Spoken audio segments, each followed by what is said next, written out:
Marshall in the middle. Now, and I'm here with Lieutenant Colonel retired Alissa McKaig, and we're going to do a thing we're calling Heroes I Know. And what happened, ma'am, is in about 2016, I got a call from one of my jumpmaster buddies, his wife, and she said, Maggot's sick. And I'm like, what's going on? And she's like, he can't remember. Something's wrong. They're talking about brain tumor. And I was like, oh my gosh, right? Why haven't I recorded some of these stories and things that I don't know. He's just like, oh, if he, just so much history between he and I personally in our Army careers and things. And at the time, I was selling body armor and had law enforcement cameras and all the stuff in my truck. So I called him and recorded it. And then I called other folks and recorded conversations with them. And I called it Heroes I Know. And those show was called Marshall in the Middle. And I put it on YouTube and I did like 9 episodes or something. And then you know how things kind of fall to the wayside. But then in 2020, one of my soldiers, Sergeant Mason, I found out that he had throat cancer from burn pit stuff. And he was in hospice. And I couldn't even talk to him. He couldn't even talk. And I'm like, why didn't I continue what I was doing? And so I kind of started it back up. And now we're at like 170 something interviews of people that we've interviewed. I believe that everybody is a hero, right? And even I just don't care. You're somebody's mother or father or son or daughter, and we esteem, unless you're like on death row, some prisoner or somebody that's just killing people in a way, even if you were the dump truck guy or if you were the walking on the moon, everybody in their own kind of way is heroic to somebody. And so I've interviewed my Sunday school teacher and my pastor, my mom, my dad, my uncle, my cousins. And tonight I get to spend some time with you and learn your story. And it's Joe Benson and I have put this together, and he's when this is over, we're going to send you a coin with a serial number on it. Like I chose 0034 for my coin because of my old unit, 3rd of the 4th Air Defense in the 82nd Airborne Division. That's And awesome. so, and then our interview and stuff will be on this titanium thumb drive, right? So if the Nice. Russian tanks come, they won't crush it or run, it'll be okay. And it's got a little logo on it and stuff. And in this box that was made, believe it or not, in Ukraine. Oh, wow. I mean, I'm not making no statement on the Ukraine war or nothing, but when we started buying these boxes a couple years ago, they were sourced from Etsy out of Ukraine, out of Kyiv. Wow. Yeah. So, Small world. yeah, right. It is. And so, here we are. And so the idea is just to get our stories told before we're too old or too sick to tell them. And so, your buddy, Elliot Bissell, nominated you and sponsored you, and I appreciate it that he did. And tell me about how you know him. So we went to a course together back in our major days at Fort Benning. It was basically ILE at the now what is now ILE. It's not called that anymore, but it was in Spanish, and that's where I met him. And so we just became friends. He's such a personable guy, of course, and gets along with everybody. So Right. he's been great. He became an instant friend of mine, right? And it was really neat the way he does how good at building relationships he is, Absolutely. So And then our paths have crossed, over the years. He needs something or I need something, and we just happen to know somebody, that networking, and just been able to share stories. So where are you from? What part of the world are you from? So I am from South Jersey, little town called Westmont, New Jersey. It's right outside of Philadelphia. My little sister is in that area. They live in gosh, why am I Medford Lakes? Oh Yeah, and she yeah. is a high school teacher at Rancocas Valley. Okay. She's a dance teacher. She's been teaching dance there in the dance team for 29 years. That's awesome. We used to go to Rancocas. My dad used to take me out there. They had like little craft fairs and stuff when I was a kid. So super close. I have an aunt that lives nearby there too. Mm. My nephews, her sons, are both in the Naval Academy, and they just finished their soccer season. They won their league. They won their league championship, and JD, the oldest, is the captain of the team, and Zachary, the youngest child, is a junior, and he was the league championship most valuable player. So we're so stoked. Awesome. And JD, the oldest, just got selected to be a pilot, so he's going to be a Navy pilot. And so, yeah, right. Awesome. It's That's awesome to great. see your little sister's children do well, right? Absolutely. Tell me about your childhood. Did you grow up in a way that you're proud of, or in a way Oh, that absolutely. was No, rough? I had a great childhood. I cannot complain. My parents still live there in the same house um that I grew up with. My dad was he was in the army. I'm actually really sad hearing about this project and knowing my dad's condition right now, that I would have this would have been something that I would have loved to do for him a few years ago. And right now, so he was full time in the Delaware National Guard when I grew up. So I say, like, yes, I've been familiar with the Army, but I never had to move around or anything. And my mother is from Cuba. And one of the things, my dad's going through this dementia right now. It's not exactly dementia, but the condition he has is like dementia, where he's lost a lot of memories. But the one memory that he does share with everyone is how he met my mother in San Antonio. And then he had to leave for the Vietnam War. Um, and she waited for him. And so they got married, moved to New Jersey. And I actually have an older brother who still lives, right around the corner from my parents as well. So I had a great upbringing there. What do you remember as a kid? Like, do you remember like a Christmas present or a birthday, or when you were Gosh. little? What kind of things do you remember? Um, See, I have the worst memory. I feel like I've forgotten so many things. No, I mean, I remember fighting with my brother.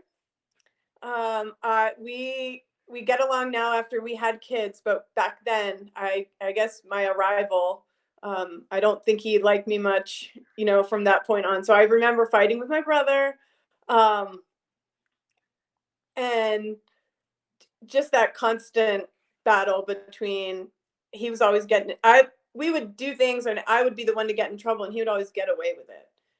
Probably because my personality, because I would fight with my mom and argue with my mom, which now I see in my daughter, in my other daughter, we just kind of battle. But he would never get in trouble because he would never say anything and he'd always get off the hook. And as a girl, um, I don't know. I felt like I was always getting in trouble with that stuff. But um, my dad was a helicopter pilot um, in the Army National Guard, and he was with the Delaware National Guard. And I always was like, "Oh, that sounds cool." I didn't really get much more into it than that sounds pretty cool. And then it was written in my sixth grade. There was a yearbook from my sixth grade year that says, "What are you going to be when you grow up?" And I had a helicopter pilot and a teacher. And I've done both of those things. So I thought that was pretty cool. Look, when my mom found that little yearbook and gave it back. But I have a great family there. I had a great my mom's family. A lot of them are in San Antonio, um, so we have a pretty good unit there. In fact, my grandmother. We just lost my grandmother. She would have been 96 in May, and she was kind of the matriarch of that family. But there is definitely a bond there with my mom and her brothers and sisters, and all their children, all my cousins, and we try to get together. Um, once or twice a year at least, but keep that going now that my grandmother is no longer with us. Look, families morph over time. Like we're about to do our Thanksgiving differently than we've done in a long time. It's new. It's going to be new for us, and so it's kind of scary a little bit. Instead of having Thanksgiving here with mom and dad, we got to go to the grandbaby this year. You know, Yeah. things go. It goes around and around. So we're excited. What childhood traditions and memories do you remember as a kid? So we had family, we just had all the family, your standard family traditions, I think, with Thanksgiving. Like I said, I remember pictures taken with my brother at Easter where we sat together with our baskets for the picture. And then there's that one picture, but I said, oh, I remember we fought after that as soon as that picture was taken. Um, oh, we would travel to see family, we would travel to see family trips. My dad always wanted to go places, see different things. So he would take us on trips. I danced, so I was in a dance company growing up. So we did some trips. We traveled to Sweden one year. My mom came with us on that trip. We did another trip where we went to France and went on tour growing up. Were you ever the prima ballerina? No, I wouldn't say I was the prima ballerina on there. I was fine, high up in the company, I guess. For one My of my those. little sister got picked to be like Clara in the Oh, nice. that kind of thing, right? And of course, now she's a dance teacher, and you can but all that stuff. But look, I understand the releve and tendus and There you go. You fondus got all the and lingo. yeah, all that stuff. What was it about dancing that you love so much? I don't know. I did like to perform. I did also Spanish flamenco. Um, I enjoyed that. And I liked modern dance as well. I liked probably modern dance more than I liked ballet. But I spent a lot of time doing that. Um, I actually still keep in contact with the um, who was the artistic director. I've been working with her now for the last couple months on a little side gig, so it's been nice to reconnect with some of the folks from the past as well. My dad and I used to love, we would be up in the rafters making it snow for the Nutcracker, right? Oh, We'd nice. be up there where my little sister would be down there doing the dance, and dad and I'd be up there where I have our little headset on. And they'd be like, make it snow. We'd be making it snow. That's Fun, awesome. fun times, right? What was high school like? Did you keep yourself busy with dance and stuff? Did you have a boyfriend? Did you get a driver's license as fast as you could? Tell me about that stuff. So I did dance through high school. I ran track and field. I did hurdles, high jump, long jump. Um, but I did spend most nights of the week in dance, I'd say. Um,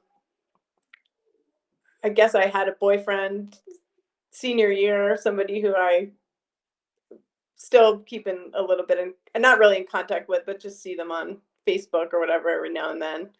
Um, Made some good friends from there. I was the homecoming queen. I Oh like to brag. wow, that's Oh, and awesome. I did junior miss. Somehow I got involved in that in my senior year. It was, and I did it for dance, but it was like kind of one of those competitions. I wouldn't. It's not like a beauty competition. You had to do a talent, and it was during a big snow. There was the year where there was a huge blizzard snowstorm, but I won it for the Northeast Camden County, so for the little area that I was in. And then when I had to go to the state competition, we had to go stay with someone at someone's house, and there was a blizzard, and everything got shut down, and we were stuck in that lady's house for a couple of days. And while I was there, I didn't bother practicing my dance. I had danced flamenco. I didn't bother practicing, and so I didn't do so well in the state competition. But it was a great experience. Not really my thing. I probably never tell people about that either. Oh wow, that's great, right? I always, look on those interview questions. There's so many people, so many like those contestants. They ask them something and they say some crazy things that come out of their mouth sometimes. I remember I had put on my form, it was like, what's your favorite band? Well, at the time, my favorite band was the Grateful Dead. So I put the Grateful Dead. And then when I went into the questionnaire with the panel, they were like, the Grateful Dead is, associated with drugs and all this stuff. And then I was like, oh gosh, like how, and then I'm there trying to give an answer to that. So I walked out of that interview knowing that I wasn't going to win. I wasn't the material for the state competition.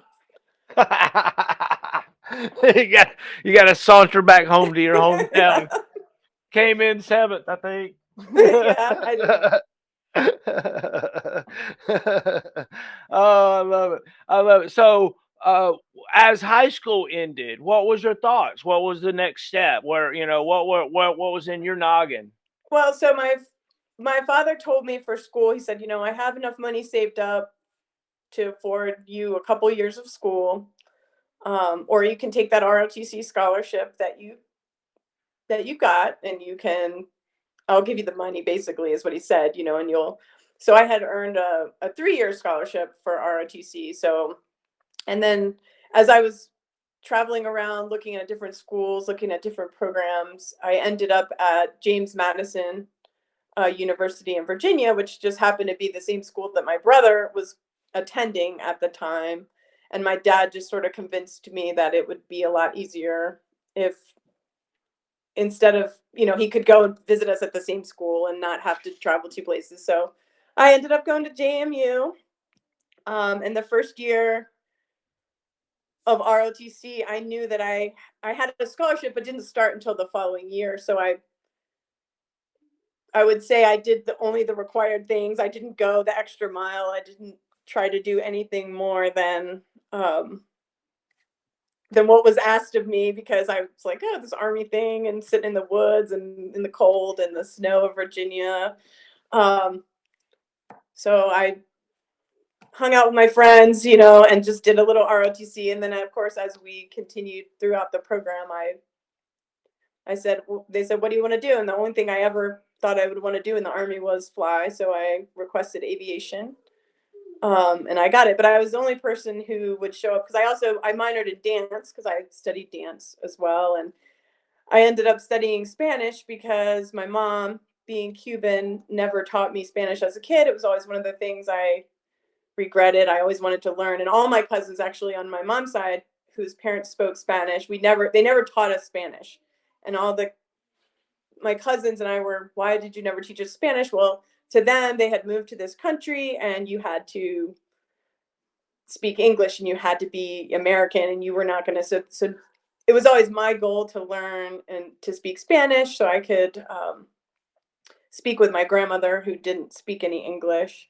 And I always enjoyed those classes. Language came easy for me. So that's how I ended up studying Spanish. And then I was like, oh, well, it doesn't matter what I'm going to do for a real job. I know I have to join the Army anyway because of this scholarship. So I'll worry about, what I'm going to do when I grow up later, is kind of how it worked out. And then I was the person who was going to do my couple years and get out of the Army.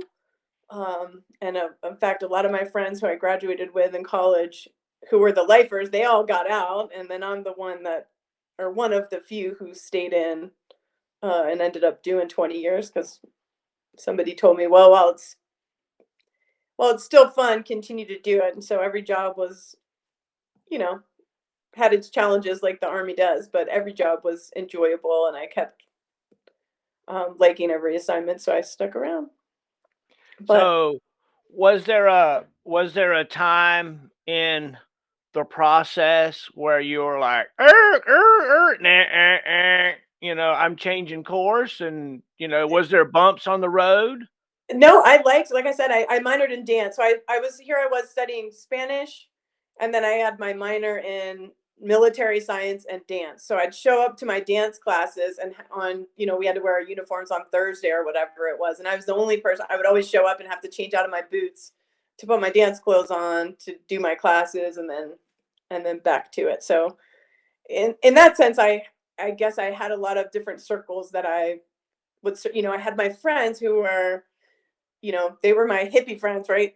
We like the Grateful Dead. Sometimes I would leave for PT in the morning and there would be like a drum circle going on at my house, and there would be some hippie with long hair that needed a ride back to campus. And it was like 5 in the morning. I was going to PT. It was like, come on, I'll give you a ride, and I'm having to take. So I just had these different circles, I guess, that I was with, but I always enjoyed what I was doing when I was doing it. So did I like sitting behind trees in the snow and the infantry thing for ROTC? No, that was never my thing. But I knew that I was going aviation was going to be a little bit different. I didn't mind getting my hands dirty, I guess, either. But Hey, look, being an Army aviator is a lot of responsibility, okay? And it's a lot of training, and it ain't no joke. You don't get there by, being at the bottom of your class. That's for sure, right? Right. And I live here near Rucker. I grew up around Rucker. I know all about Rucker. I was on Rucker, and I was sitting there looking out over Lake Thalaca the other night playing my guitar, awesome.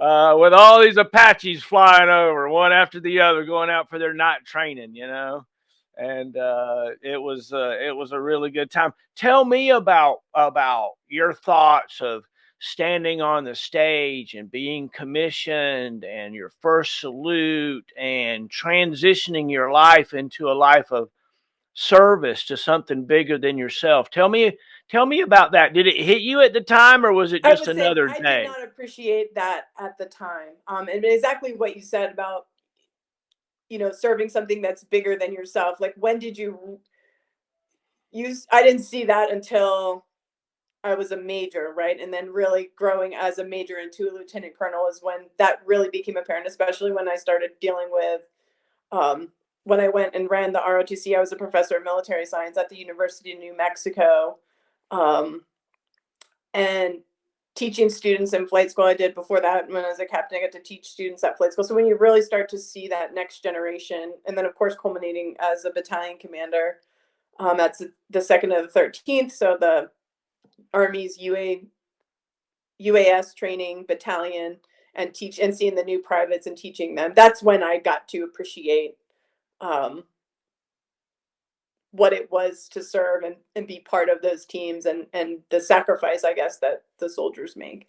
But as a young, brand new lieutenant, of course, my dad was able to give me the oath. He was a CW 4 at the time, or CW 5. He actually retired. He would have been a CW 5. I guess he retired when I was in flight school.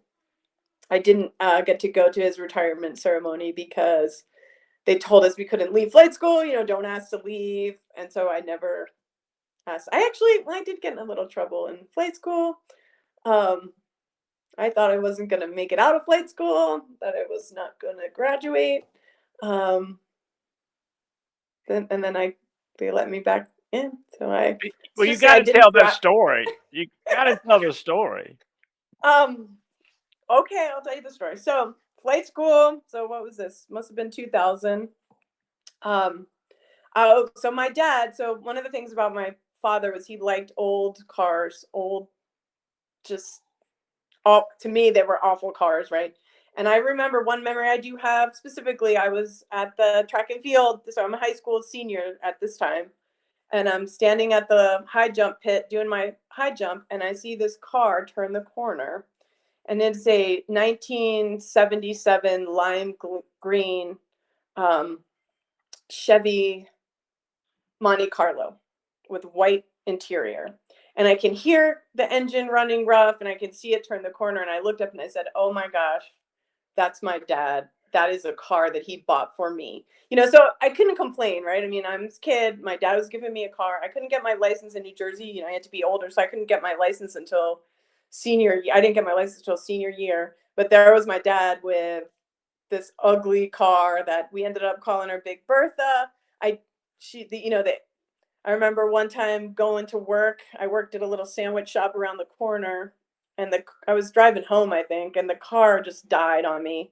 And I live in the suburbs, little tiny streets, not too much traffic. The car died on me, so I just got out of the car and walked home. And was like, the car, and where's the car? Well, it's in the middle of the street because it just died. You can go get it. All angry at my father, you know, because he got me this piece of junk car. How spoiled was I, right? That he gave me this car, and he ended up giving it to me, and I think I sold it to someone for like $100 and years later. But anyway, I had that car in college, Big Bertha. We always just sit bench sheets all across, so all my friends would sit 3 or 4 across the front seat. And I drove that car after college. I drove it to flight school. So I had gone back to New Jersey, and I drove it all the way to Alabama. The air conditioner was broken, and it was, you know, I graduated in May, so I think I was showing up in June or July in Alabama. So I had the windows rolled down on the highway, and the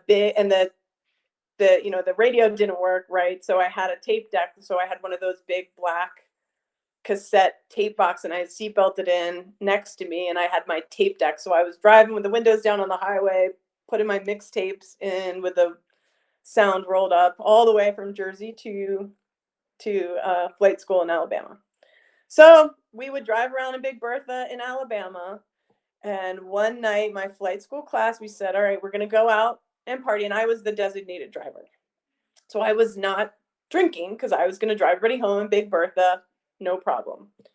Well, we were at, what is that, Oscars. I think it's still there. My picture is on the wall at Oscars still. At least it was the last time I was at Rucker. And the picture that's on the wall of me at Oscars is from this night. So it's a constant reminder of how I totally screwed up and almost got kicked out of flight school is immortalized on the wall of Oscars.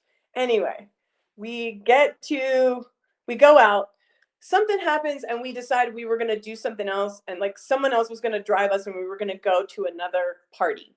And so my job as the designated driver was over. I wasn't going to drive because this other person was going to give us a ride. So I had a couple drinks.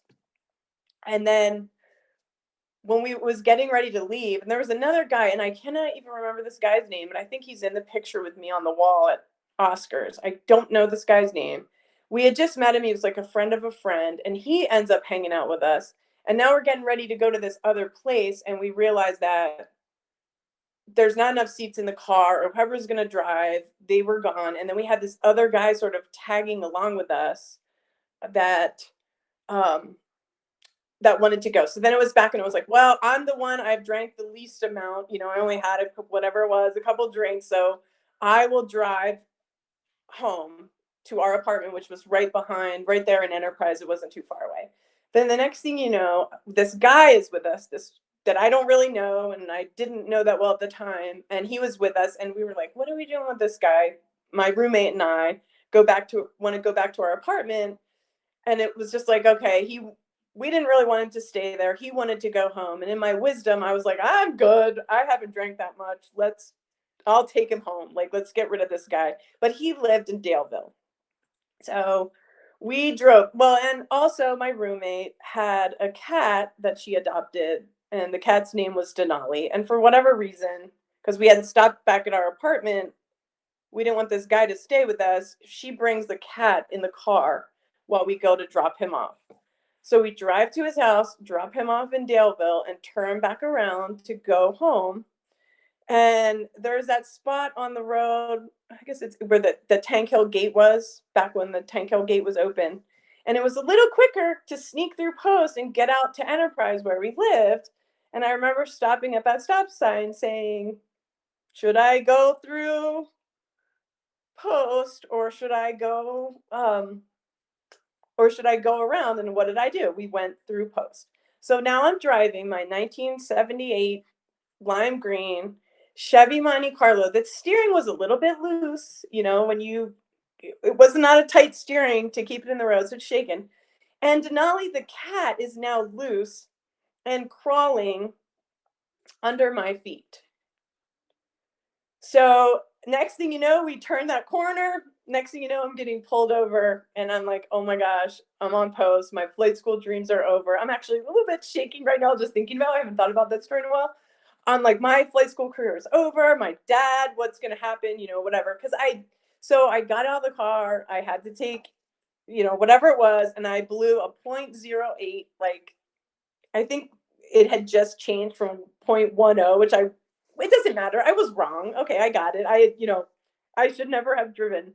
But now I got a DUI in flight school, and I was like, oh, it's over. And then my dad was retiring and all this stuff, and called my dad like, oh, come, I'm probably gonna get kicked out of flight school.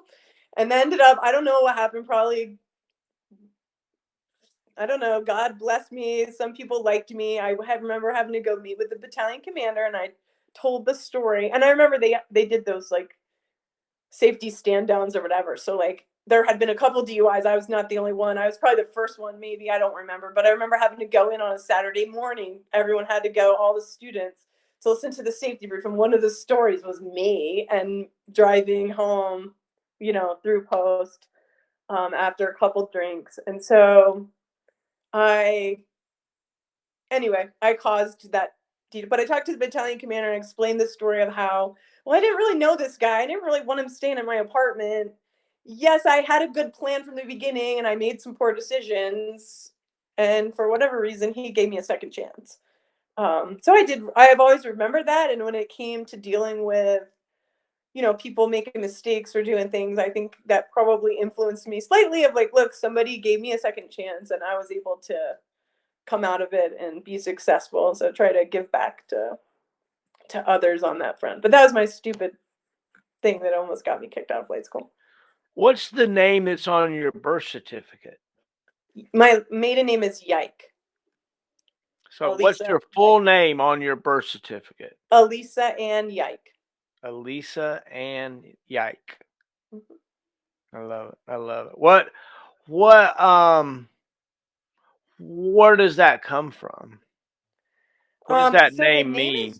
The name is German, I guess. And I guess it was Yaich. And so when my father moved over here with his family, they changed it to Yike. Not my father, but his descendants, I guess. I love it. I love it. I love it. What do you bring from your mom, and what do you bring from your dad? Well, from my mom's side, I think definitely that sense of family, that closeness that you have as a family. Like it's one of those, like, I guess, Latino things where when you walk into a room or when you walk to a family engagement, you greet everybody there and you hug them and you say hello. And when you're leaving, you do the same thing. And that's kind of like that respect room, but just that being close with the family. I love to cook, so I like to cook a lot of Cuban food. Now pretty good. I think that comes from my mom. My husband always teases me because he says I should be better at cleaning, but I'm not. So I think on that side must be from my dad. My dad, he was always going, always doing something. The man never sat still, just working on whatever it was, whether he was out gardening, out working on woodworking, car, he was kind of always going. I'm not quite there at his level. I don't think I'll ever be, and I'm not a very good gardener, even though I try. But plants come to my place to die, pretty much. But I'm working on it. That's great. That's great. So tell me about learning to fly, right? Tell me about that. That's got to be a neat skill to learn, right? Oh yeah, I think helicopters. We talk to pilots of all types. I think helicopters are different in the sense of just being able to hover and just being able to stop and stand still. And we have some friends, tell stories about flying with, fighter pilots in the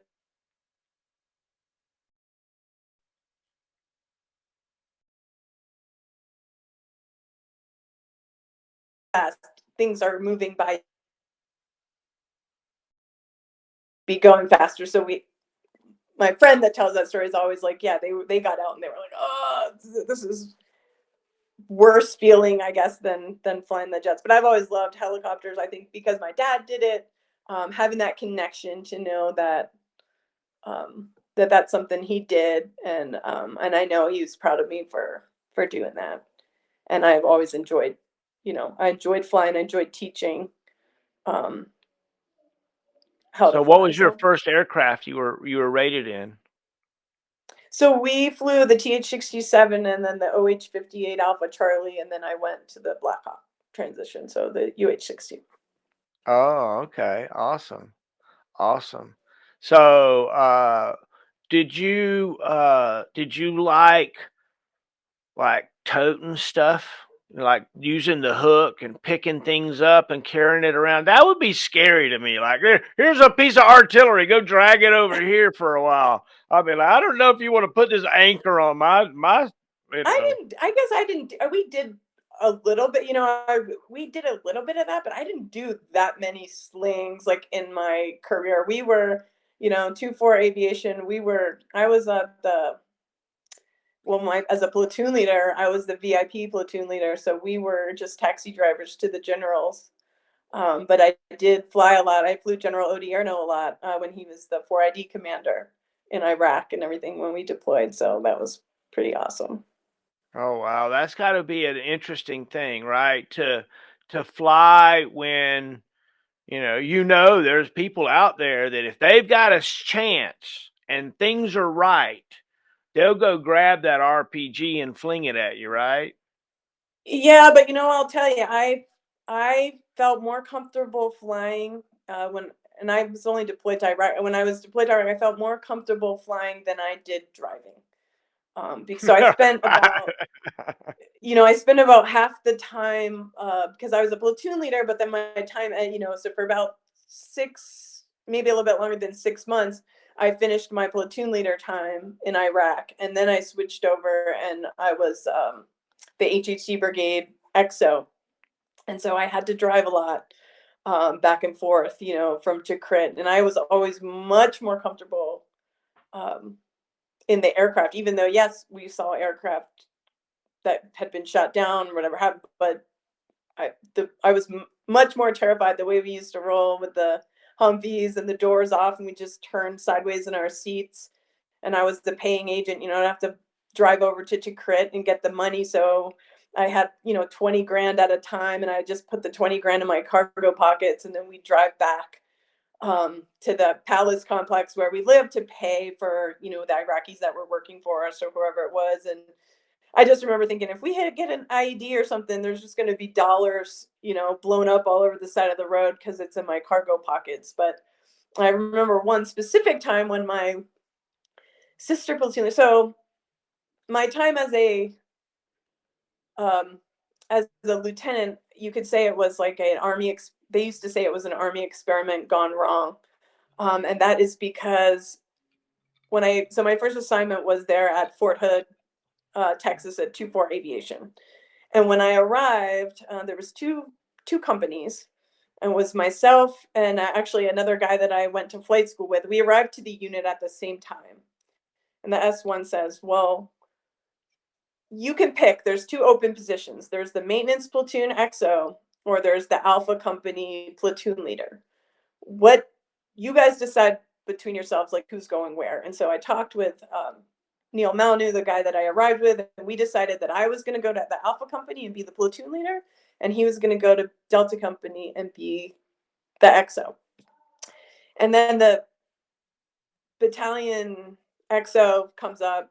I think it was Major Arthur, and he looks at us and he says, "Okay, Lieutenant Yike, you're going to Delta Company to be the XO, and Lieutenant Malnew, you're going to Alpha Company." We said, "But sir, we decided. The S1 told us, and we figured it out, and we're going to do that." He was like, "Lieutenant Yike, Delta Company, Malnew, go to Alpha Company." So I was like, okay. So I show up at I ended up going to Delta Company for a couple months. Hey, that was a great experience for me. I got to meet all the maintenance guys. I got to learn a little bit about what happened. And then when I actually, it prepared me more for my platoon. So all these things that happened, I found out later is because supposedly the Alpha Company commander at the time did not want any females in the unit. And so supposedly that's why I was sent there. Who cares? Whatever. It never, that was a good experience for me. But the company that I was assigned to in Bravo Company, so Bravo Company Banshees, had a female commander and 2 female platoon leaders. Myself and the other incoming platoon leader was also a platoon leader. And then we had instructor pilot that came in was also a female. So the guys used to joke that it was this Army experiment to see what would happen if they put all chicks, in the same company. So it was bitch and brawl and hauling, whatever. That was our motto. So it was a good time. What bitch was and it? brawling and hauling. Ah, I love it. Bitching, brawling, and hauling. What Alpha Delta Company? What? No, that was the Bravo company when I finally went to the flight platoon. Okay, Bravo Company. So that first company commander, that female company commander, she kind of got fired before we deployed, and they replaced her with another female commander. Anyway, so it was still the same dynamics. It was different, but the story that I was going to tell that when I started this all was because of that other female platoon leader. When we were in those jobs, so she had moved, I think she was the S4 of the battalion. So she had moved to the S4 and I moved to the HHC company XO, and she needed to do something at, or we were now at the airfield, and she needed to do something at the Palace complex. And an aircraft had been shot down, I think, the day before, maybe a few days before. And she called me and she said, "Hey, I need to go over there. Can you put together a convoy for me to go?" And I said, "Why are we putting together a convoy? Like, why don't we just fly over there? It's literally a 10-minute flight. Fly over there instead of putting 3 trucks and all these people in a convoy to go over there where it's more dangerous." And I remember getting a huge argument with her, like, "You're an aviator and you don't want to fly." And she said, "Well, the aircraft had been shot down." I was like, "I don't care. It's more dangerous on the road." And we got in a huge fight. And in the end, I lost. My company commander said, "Get the convoy and drive her." And I remember being pissed, and I drove her over there for whatever it was. But I just kind of was like, we're aviators. Like, any chance I get, I'm going in the aircraft. But so such as it was. Oh my gosh. So do you remember a time in an aircraft where you had maintenance problems, or you had a little chip light come on, or you had to auto rotate, or you had a hard landing, or anything like that? The only time I had like any huge emergent, nothing that was like, and it wasn't even a huge emergency, but one time when I was flying with a buddy of mine at Rucker, 2 instructor pilots flying together, and we were on the downwind, and it was like, "Oh, you have a fail," whatever the failure was, like, "You can't do 2 failures at the same time," because we were practicing engine failure, whatever, and then had issues. And so we joked about that, like, "You can't have 2," but it was a real emergency situation. I will tell you about how I put a hole in the bottom of the aircraft with my now husband. Tell me about it. So was just a pilot at the time. So I got my my PC, my pilot in command, while we were in Iraq. I did my check ride and got signed off. It was a little bit, I never felt quite confident then, because it was almost like I was still flying with all the same people and they were all pilot in commands anyway. So it was kind of like big deal. But so my first flight as a pilot as now I'm the pilot in command, was with my now husband, who at the time was just in the other company, one of our pilots that we had on the CG's flight crew. And we have about 300 or so hours, I think, we flew together in Iraq. And so it was my first time as a pilot in command. And he said, and so we were Chalk 2 in the mission, and I forget where we were landing, but we were taking General Odierno and someone, but I was in Chalk 2, Odierno was in Chalk 1. And we were landing in this little area. It looked like a boneyard. It had a bunch of old trucks and axles, like, it was just a junkyard basically. And it had walls all around it. And we were coming in Chalk 2. And we always used to say, like, the CG's pilot was his own person and he would just do whatever he wanted to do. He didn't really care about anyone else. But so as we're coming in on short final, there's not a lot of space. We're trying to tuck behind them. Things are getting dusty because the CG's pilots, they're just dusting us out. And my now husband says at the time, "Hey, I've got a lot more experience than you. Why don't you let me fly this, and land the aircraft?" And so, of course, I'm like, "You're right. You have more experience. I'll let you have the controls, and as we do this landing." So we're coming in, we're getting dusted out. I'm thinking I would do a go around because I can't see and I can't land in this, but he's got it. And so he takes it all the way to the ground. And just as we landed, we started rolling forward. And just as the dust started to clear, I saw an axle go under my chin bubble, like a truck axle, big metal axle. And I'm like, stop, stop. Everyone's yelling, stop, stop, stop. And we hit the brakes because, in dust, you wanted to roll forward just a little bit to try to clear that. But we rolled forward. We were basically right next to a berm. Like I would say another, not too much. We would have had one wheel up and we could have possibly flipped one thing. And the other thing was that axle went and popped a hole in the bottom of the aircraft. So I think they gave him that piece of metal. But I was the pilot in command, and I let him, land. We had flown together for so long, whatever. But he got back and he went and he, back then you used to write in the logbook and everything was in pencil. And we got back and he erased and he made himself the pilot in command and he made me the PI to take the heat for rolling over the axle or whatever. So it was on him and not me. It wasn't a big accident or anything, but that was a nice little story that we shared. So tell me about romance. Is that something you've been good at? Is that something that you've had a tough time with? Is that Well, I've been married for over 14 years now. I would say that I don't know. My husband was married before, so he has 2 older kids. So I now have a 28-year-old stepdaughter and a 24-year-old stepson, who are both coming this week for Thanksgiving. They'll be here on Wednesday, and we're excited to see them. We haven't seen my stepdaughter in about 5 years, so she's met my youngest son. She was like basically came and stayed with us, and she was his nanny for a year when he was first born. But he hasn't seen her since he was 1 year old, so he doesn't remember much of her. So we're excited to see her a couple days. Yeah. But anyway, I don't know. We were friends. We would laugh, and that was one of the things that he always made me laugh. Now the joke is that, you're not that funny anymore kind of joke that we joke together. But, just that humor, that I would say that army humor too, that, I don't get offended by much. And I can sure dish it out when it's my turn. But we like to laugh and have a good time. And that's what started our friendship and then ended up later on.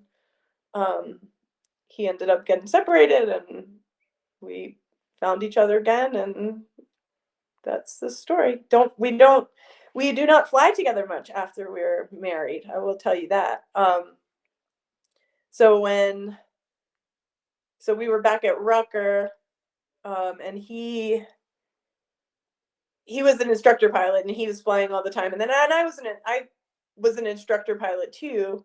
But I don't want him telling me how to do things, right? Like, I guess 2 type A personalities.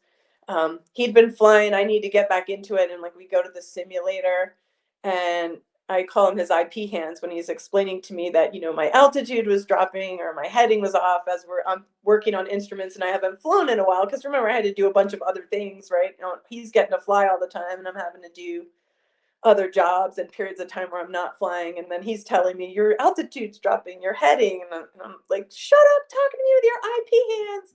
And it would cause a big argument.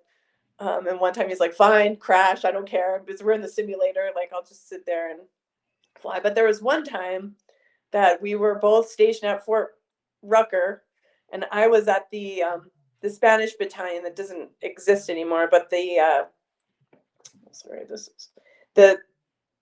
guess we call it School of the Julios, Taco Tech, right? We used to teach flight school in Spanish. I never taught flight in Spanish because I didn't feel like my Spanish was strong enough.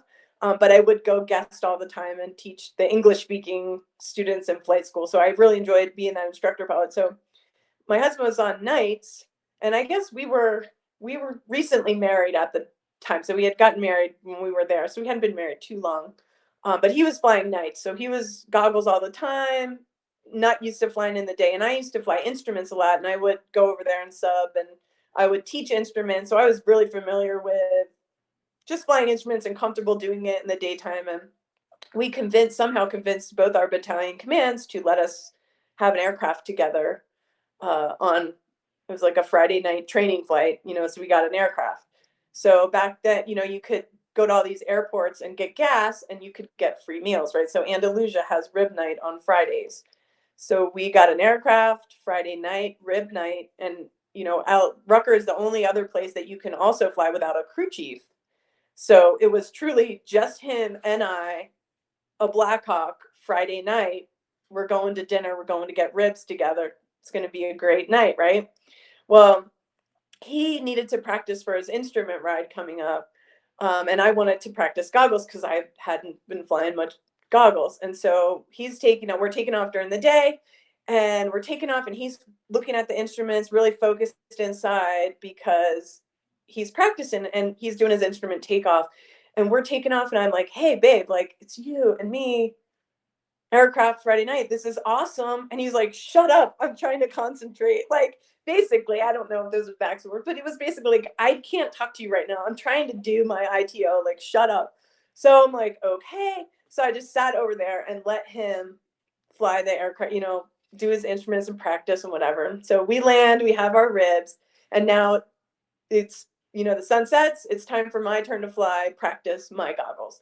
So we're flying around goggles, and we go into an RT, and he remembers exactly. I don't remember what RT it was, but we land in the RT, and he's been flying goggles with students. I'm a VIP pilot. Okay. I know how to fly. It's on my first day, but I'm touching the wheels down nice and light. And I'm just really slowly, probably too slow, pushing the collective down to take the power out to settle us into the wheels.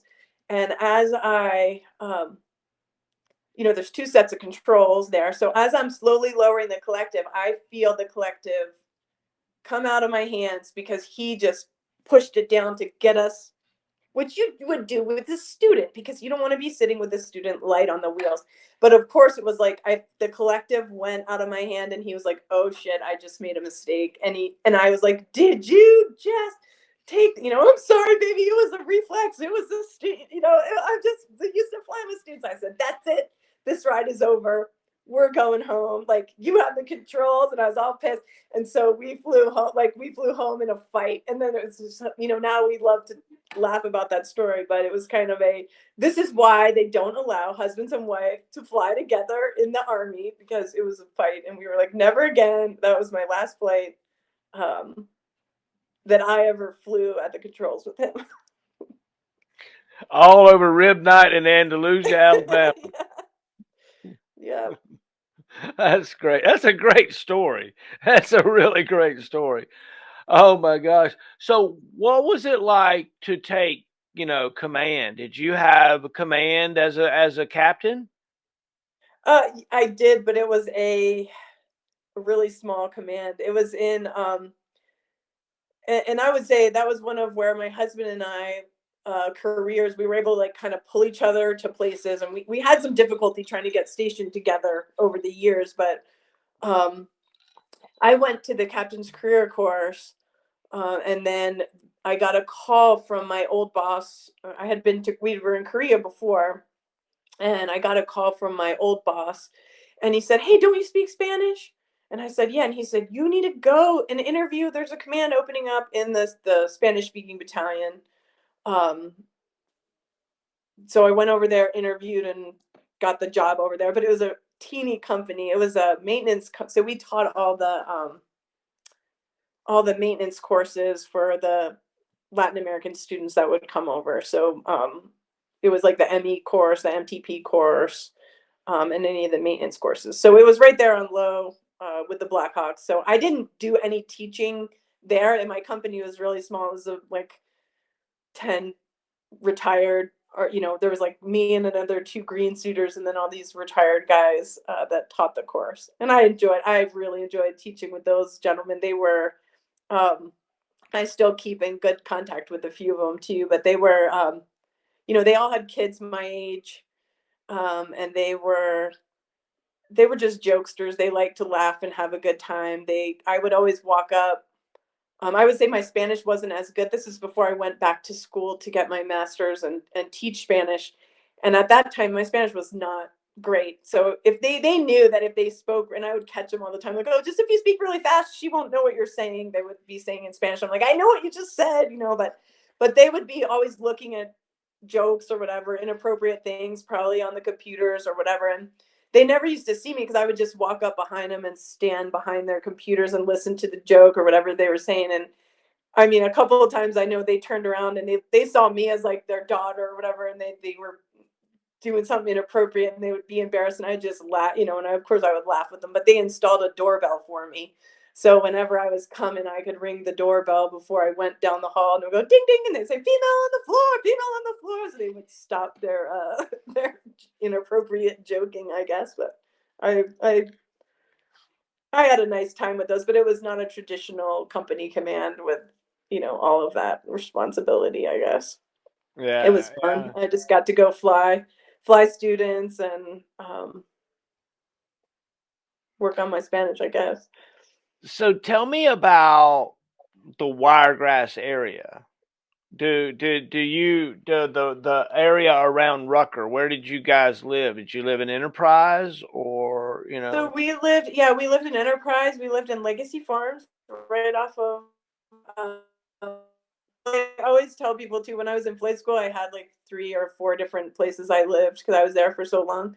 Um, but we lived in 208 Legacy Drive. Yeah, it was the first house we bought together, and we put a pool in, and it's still there in the little neighborhood.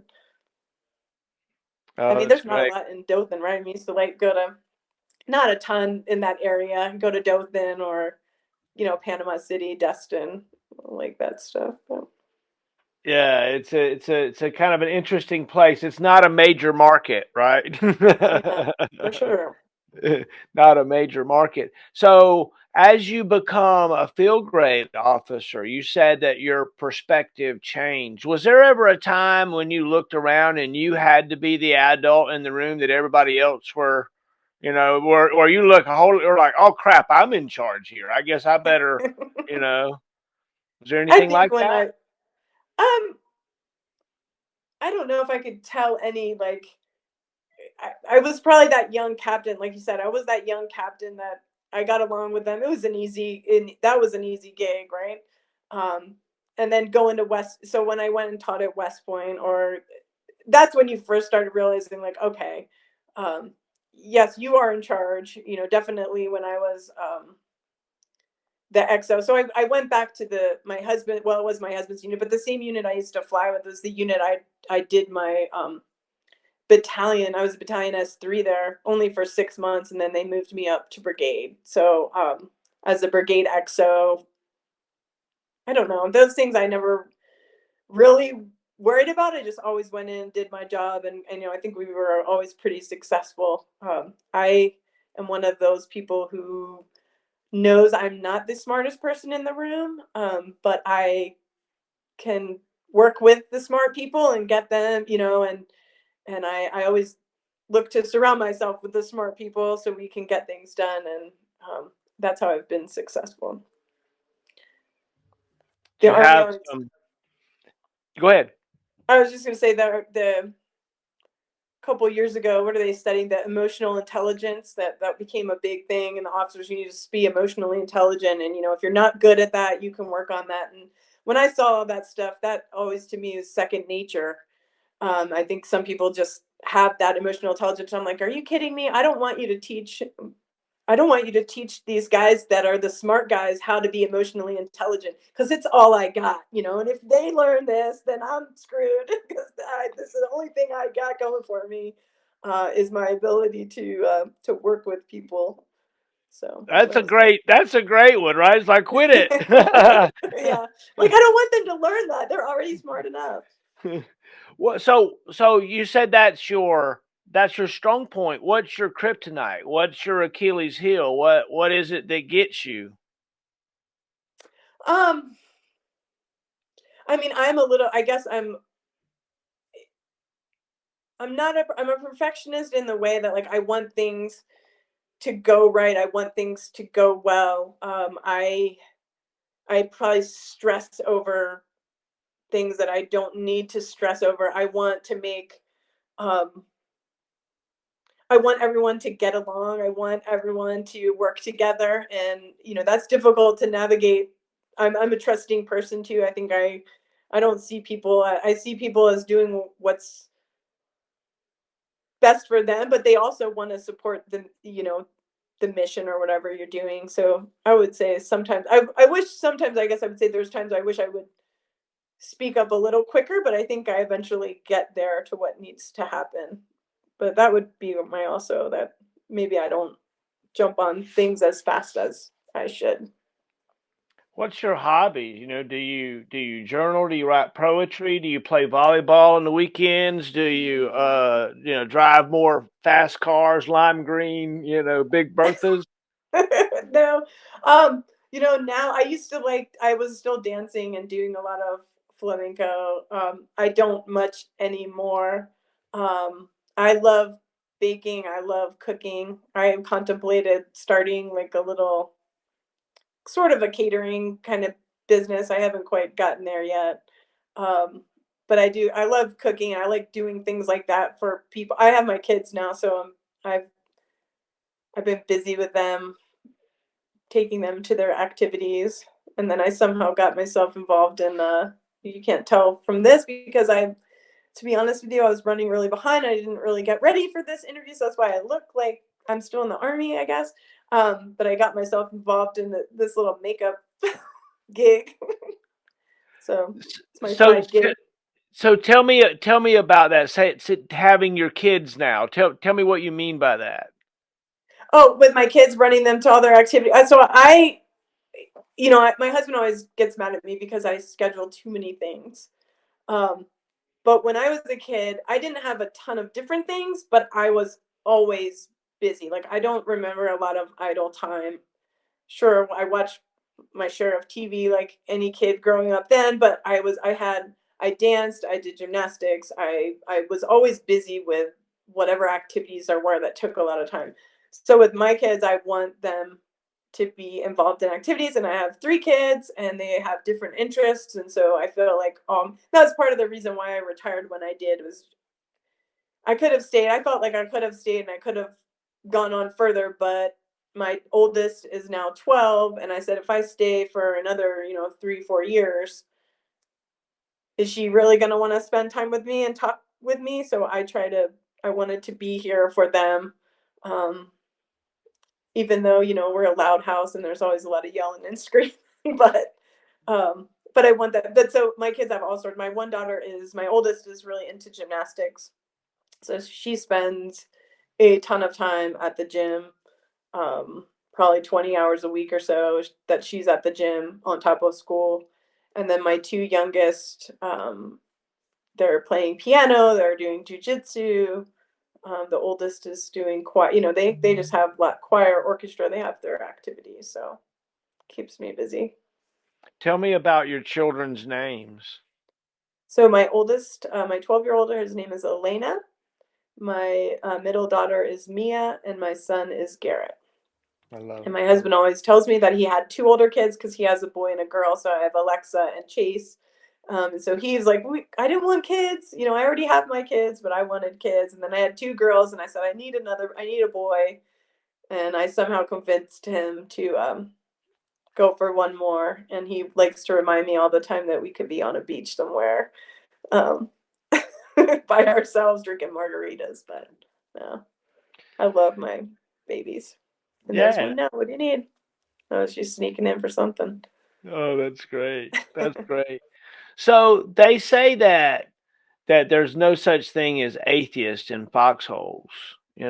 What tell me about your spirituality. What is it that gets you through the long nights? Do you hear the voice of your grandma, or is there some, Psalm 91 or something? Is there Um, something that keeps you going?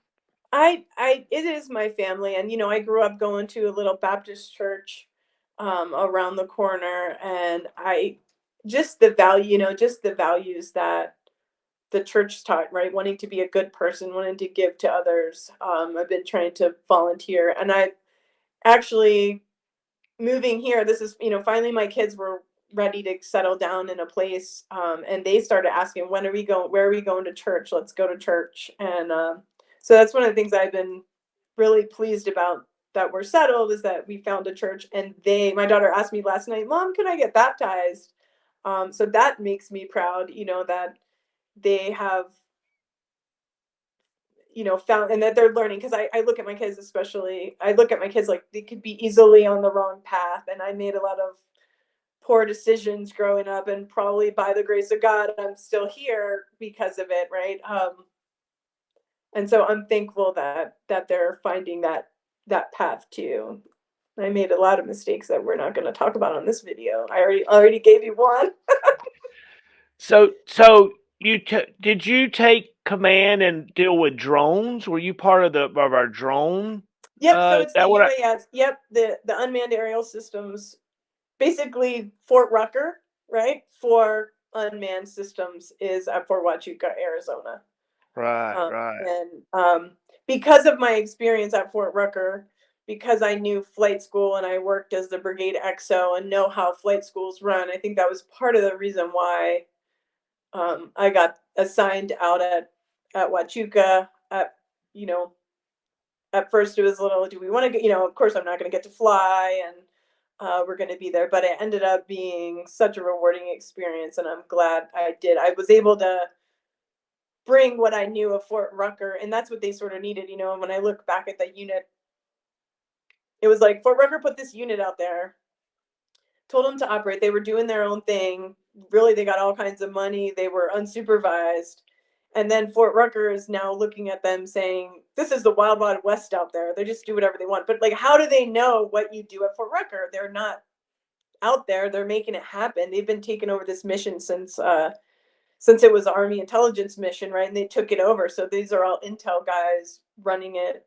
And so I was able to, I think, bring it a little bit closer to aviation, to what's at Fort Rucker. And so I was not the most knowledgeable on the aircraft, but I was able to bring, I think, some positive changes. And everywhere I've been has been about working with the people and the teams. And I had a really amazing, I've just been blessed my whole career of like working with really great people, and that's what's made me successful. Not anything that I've done, but just being able to get those teams to make stuff happen and get the great ideas, and put them into action. So Tell me about some of your mentors. You told me about the battalion commander that gave you a second chance, right? In flight school, and how that changed you. Is there folks that took you under their wing, and other than your yeah, husband? I would say, well, my husband and I were a good balance, if you go that with, in the sense of we had the different perspectives, right? So he's a warrant officer. So we always understood, and I think that's one thing that a lot of people's relationships don't have, right? Is the ability to come home and talk about your day at work and have that other person understand completely what you're talking about, right? And there be no question. So we had that where we could give each other advice. And I know, from the officer perspective, he would always come complain about something. I was like, well, have you thought about this? And a lot of times it ends up with him saying, I'm right. No, but help each other that way. So of course, if I had a problem or issue, I could go home with him, get his advice, get some other advice from warrant officers or those technical experts there, and see the true issues. So that way, for sure. And then I have had some leadership memories of, the running motto when I was a lieutenant was, remember this when you're a commander. That's what everybody in that unit. So the unit was not great. The company commander, I told you that female company commander, she had some issues in her career. I don't know if it was some of the things that happened to her during her career, but I remember the first training meeting when she looked around the room and said, I don't trust you. I don't trust you. I don't trust you. And I'm thinking, I'm brand new, just came out of school, flight school, thinking, this is not what they taught us. This is the opposite, right, of what they taught us. but people would say, remember this when you're a commander. So when decisions were made, when she did things, I learned a lot, or, you know, had it in my little back notebook of, remember this when you're a commander, of don't do the same things that this individual has done. I had a really strange brigade commander when I was a brigade XO. We couldn't figure him out. His personality, I think he was so worried about what people thought of him that it really affected his ability to. And we've always been like, if you were just yourself, you'd probably be okay. But he was trying to be somebody that he didn't. And then conversely, I've had some of the greatest mentors in the same, you know, so the commander that replaced him is one of my mentors. I would still reach out to him, you know, today's for a question of just on how to be a good leader, right? Making smart decisions and fighting for what's right and for, you know, the people that work with you. I've had a few of those along the way for sure. That's Um, awesome. How about do you know any stars? Did you have any, you know, soldiers or leaders under you that turned out to be stars that you're proud of? um, you know, I have some that are still coming up because I feel like they're so new. From the university, you know, so I was at University of New Mexico as a professor of military science, and when I looked, you can see the few folks in there that will amount to something, and they, whether they stay in the army or do a little bit of time and get out, they're going to be successful. I never really thought of myself as a, you know, as a mentor per se, but there have been a few folks um, that have gone on, you know, or they're captains, majors, and then tell me back, thank you for what you did, you know, kind of putting them on the path. And I have to do that without even, I guess, um, realizing what you've done, just kind of talking to them and getting them motivated on what needs. I don't know. I've made some good relationships, and you're reminding me now that um, I probably need to get back out and reach out to some of these folks. It's been a little while, so it's time to catch up and see how they're doing. The house is on fire. You can take three things as you go out the house. What three things are you going to grab? Not my kids, right? No, your kids are fine. There's three things though. Yeah, things. Your kids, pets, all the pets, all that's fine, but you just got to grab three things. What is it? Oh gosh. I know, right? So it's a tough question to think about. Yeah, I felt like, you know, I look at all the media now is digital, right? All the pictures are digital. Um, you know, my dad gave me his dog tags when and there's another little, like, the dog tags that he wore in Iraq. And he gave me that chain, and I wore that every day that I flew. And that was special to me. I'm trying to think. I'm gonna think of other things. I feel like all the digital stuff is, all the pictures are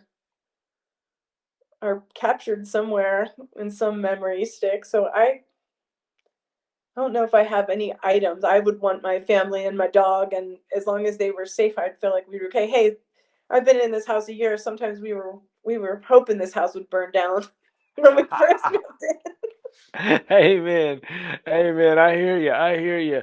So what does, 10 years from now look like? What do you, where, are you going to be in the same house? What's going on? What's going to be happening? You going to be sold everything and living in a pop-up tent, a little camper? So no, I mean, we're in it now in this house. I feel like, so we finally, when I was at Huachuca, we ended up finding this house up here in Tucson.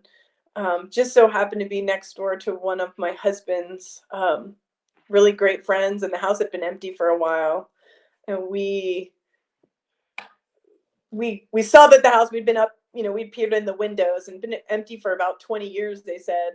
And then we wrote a letter to the owner saying, hey, if you ever thought about selling, we didn't really know anything about it. And then about 6 months later, we get a call from our friends that live next door saying, there is movement at this house. There's people up there. And of course, he came up to see if they were going to sell it.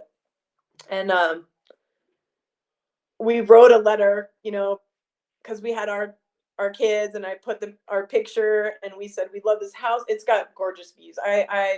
This house, it was built in 1970s. It needs a lot of renovation. We've done a lot, but there's still a ton that needs to happen.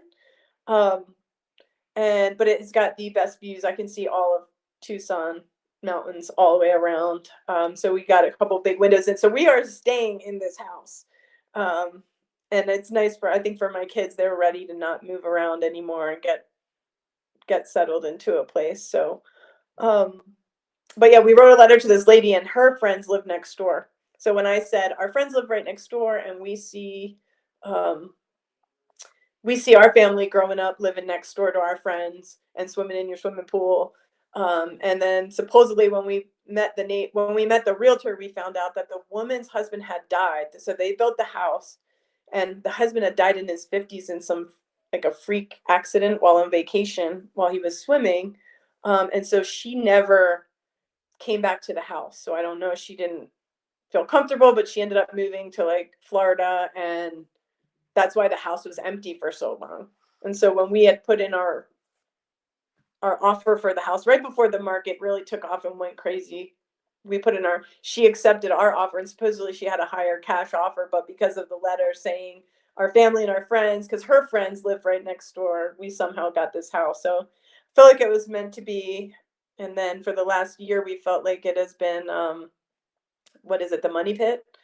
That movie, we felt like it was like that for a while, and we're finally getting to where. So in 10 years, I don't know, hopefully the kids are going to be on doing great things, and my husband and I will be enjoying our finally finished, with most of the renovations, house, and be ready to host family here. That would be. I think I'm going to go back and get another job. I think it's time. What would you like to do? So you've already had, helicopter pilot, and what was the other thing? Ballerina? Yeah, and I was a teacher. And I got Oh, to a teacher. Yeah. So, yeah. So I want to do something that's a little more. I'll probably maybe get back into the aviation or something with instruction. But I still do while my kids are young. I gotta find something with the flexibility that I can be around for the next couple years. My youngest is only 6, so we have a little ways to go. Yay, yay, yay, yay, yay. But I need an excuse for not doing, before when I was a busy, battalion commander, and I had plenty of excuses why I'd never put the laundry away right after I folded it. Well, now I'm at home, supposed to be retired, and I still don't get the laundry put away. I have no excuse. Oh, it'll be okay. It'll take care of itself, right? The dirty clothes is the washer, and That's the right. dryer is the clean clothes, right? That's That's all right. you need to know. That's all you need to know. Every once in a while, you just gotta just switch them through there somehow. Yeah. Yeah, so this has been a great time to sit and catch up and talk and to hear your stories. Is there something that we haven't talked about that your kids or grandkids might be interested in knowing that maybe we haven't captured? Have you thought about that? Where that this is going to be there hopefully forever, right? Very rarely do we get interviewed about things. Yeah. I wish, and I now I'm wishing I would have thought. I knew you were going to ask me all these questions, and I'm like, I'm not prepared for all these, and I'm sure I'll hang up with you and go, oh, I forgot about this and this and this. With my phone, this is an awesome thing that you're doing, by the way. Like I said, my father, in his condition right now, he's got his army buddies, and they go over to my mom's house and visit, but my dad doesn't even remember who he doesn't really remember who they are. He only has a few little memories. And I would, so this is awesome. That's like, thank you for doing this, because it does make a difference. My grandmother, when I lived with her when I was getting my master's in San Antonio, and she only spoke, she didn't speak any English, so it was all in Spanish. And I had my little recorder, and I tried to record a few of the stories that she would tell. A lot of the family already knew the stories, but then when she passed, we couldn't find, we moved and I couldn't find them And my husband finally just found them recently. And so it was like that little piece of her voice and hearing her that is special to me, to know that we still have it around. Same thing, my grandmother, on my dad's side, she used to make mixtapes when she got older, and she would record music off the radio. But in the end of the tapes, if she had space left, she would sing. And so we have to like go find these cassettes to try to see if you can find one where she sang into the microphone and you hear her little, 80-year-old voice singing into the microphone. I don't know. I've had a lot of great people that I've worked with along the way. I don't have a ton of friends. I have a couple good friends. I don't have a ton, I don't need a ton of friends. I have those couple good friends along the way. One of my friends growing up from 7th grade is still somebody that I talk to that lives in New Jersey that you can catch up. And then all your Army friends, of course, you can go years without talking to them, and then you see them and you could go right back to where you started, like you didn't miss a beat. Right. And so I don't know, I'm sure I will think of many things that I didn't say that I wish my kids knew, but one of the things that we do as a tradition is, and you can do it or modify it however you want, or not do it at all, but think about calling your fictional unit to attention and saluting and signing out. I don't know. You think about that? Maybe you don't. I don't know. But with that, I'll give you the last word and we'll close out. Oh, thank you for doing this, and I'm gonna kill JB because I hate being on interviews.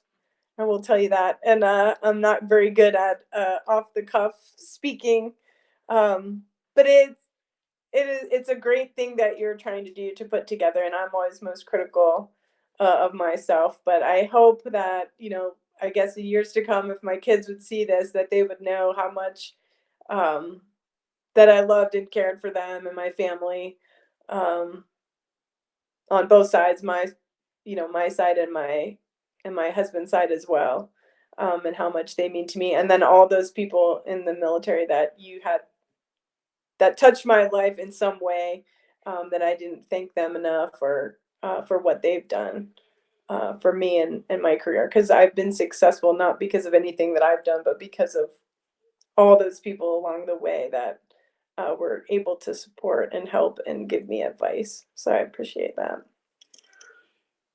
All right. Sounds good. Well, with that, we'll call it a good night. I salute you, ma'am. It's been wonderful. Yeah, right?